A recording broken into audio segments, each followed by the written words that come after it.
syndrome. If you're someone who has a pinchy shoulder, pinch in the front or the top of your shoulder, especially when you're approaching anything above 90 degrees, whether that's forward or up to the side, here's two things that I want you to start to do. Very commonly, this is going to be due to a restriction in your shoulder blade or your scapular range of motion. That shoulder blade or scapula, the acromion process attached to the clavicle, and in doing so, that's the roof in which things are getting pinched up against. So by improving your upward rotation and protraction and movement of that shoulder blade out and around, you will actually reduce that pinch and improve that range of motion, okay? So the first thing is figuring out how to unglue the shoulder blade from that mid-back.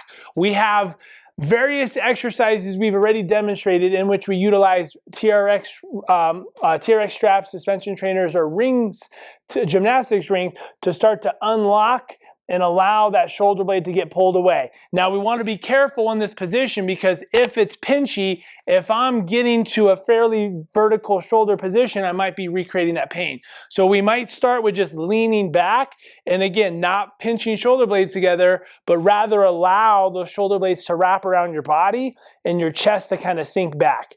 You can do this with some reps. You can slowly start to squat to pull it away and up a little bit more, but this is a great place to start to unlock that. Do not recreate the pain. We don't want to sensitize the tissue.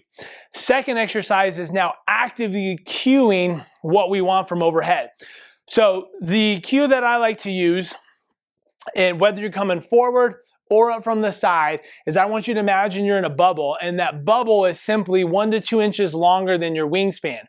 As we're coming up, I want you to try to touch the edge of that bubble or get your fingertips out to the side as you start to reach up. This is especially critical as we start to get at 90 degrees or above.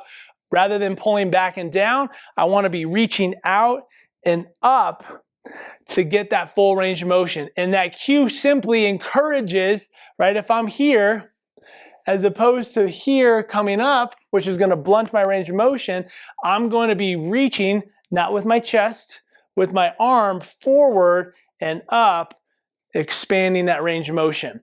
So we find that it's necessary to unlock and unglue first and then cue the motion that you want.